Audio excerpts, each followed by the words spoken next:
اس لیے کوئی بھی عالم ہو، مفتی ہو، قاضی ہو، وقت کے مالدار ہو، سربراہ ہو، وقت کے جائیداد کے بالکل مالک ہو، اپنے کو یہ نہ سوچے کہ میں مالدار ہوں، یہ نہ سوچے کہ میرے پاس مال و دولت ہے، یہ تو فقیر ہے، یہ تو گندا کپڑا پہن رکھا ہے۔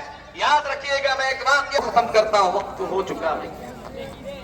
ہارون رشید وقت کے خلیفہ گزرے، ان کا ایک بیٹا تھا جو حافظ قرآن تھا، ایک ہاتھ میں قرآن ہے اور پھٹا پرانا کپڑا پہن کر باپ کی خدمت میں آ گیا۔ جو ان کے وزراء حضرات تھے، انہوں نے کہا دیکھو ہارون رشید کی عزت کو تار تار کر دیا ہے، یہ بیٹا ہے، ہاتھ میں قرآن ہے، پھٹا پرانا لباس پہنے ہوا ہے، یہ وقت کے خلیفہ ہے، دیکھو کس انداز سے آیا ہے۔ ان کے پاس جب موجود ہوتے ہیں تو والد صاحب کا بھی معاملہ الگ ہے، سب لوگ آپس میں مشورہ کر رہے ہیں۔ وہ بیٹا اٹھ کے وہاں سے چلے جاتے ہیں، ایک جنگل کے قریب چلے جاتے ہیں، وہاں موجود ہوتے ہیں اور حالت یہ ہے کہ اللہ تعالیٰ کی طرف سے ایک ندا آتی ہے کہ اللہ تعالیٰ اس کے تمام عمل کو قبول فرما لیتا ہے، اور جو لوگ اس درمیان میں ہوتے ہیں ان کے تمام تر ادا کی ہوئی چیزوں کو بھی قبول نہیں فرماتے ہیں۔ تو یہ کیوں ہوا؟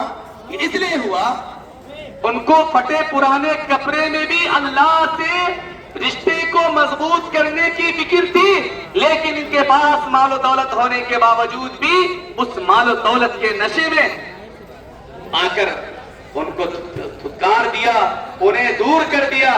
تو یاد رکھیے گا، اللہ کے نزدیک کون ہیرا ہے، اللہ کے نزدیک کون پتھر ہے، اس کو کیا خبر ہے۔ اس لیے اللہ سے ہمیشہ ڈرتے رہنا چاہیے۔ نماز پڑھ رہے ہیں، ہر نماز کے بعد توبہ استغفار کیوں کرتے ہیں آپ؟ نماز پڑھ رہے ہیں نا، اچھا کام کر رہے ہیں نا، توبہ استغفار کیوں کرتے ہیں؟ اس لیے کرتے ہیں اللہ ہم نے نماز تو پڑھا ہے ضرور، لیکن اس کا جو حق ہونا چاہیے اس اعتبار سے ہم نے حق ادا نہیں کیا ہے۔ کہ اللہ ہمیں معاف کر دے، ہماری غلطی کو تو معاف کر دے۔ اس لیے ہم توبہ استغفار پڑھتے ہیں، ہمیں فکر ہونی چاہیے ہم نماز بھی صحیح طریقے سے ادا کریں، ہمارا رکوع بھی صحیح ہو، سجدہ بھی صحیح ہو، قیام بھی صحیح ہو، روزہ بھی صحیح انداز سے رکھے۔ جو وقت رمضان مبارک کا بچ گیا ہے، اس مبارک مہینے کی قدردانی کرنے کی اللہ تعالیٰ ہر ایک کو توفیق نصیب کرنی ہے، رو رو کے دعا کرنی ہے، اتنا رونا ہے تاکہ 11 مہینہ جو اب شروع ہوگا، 11 مہینہ، اس 11 مہینے میں اس کا اثر ہونا چاہیے۔ اگر اثر ہے سمجھ لیجئے یہ مہینہ قابل قبول ہے، آپ نے پا لیا اس کی عظمت کو، اور قبول نہیں ہے سمجھ لیجئے اللہ کے ناکارے بندوں میں آپ کا دل شمار۔ اللہ تعالیٰ سے دعا کرے اللہ تعالیٰ ہمیں بھی اور آپ کو بھی کہنے سننے سے زیادہ عمل کرنے کی توفیق نصیب فرمائے، آمین۔ جو بھائی سنت نہیں پڑھے ہیں وہ سنت پڑھ لیں۔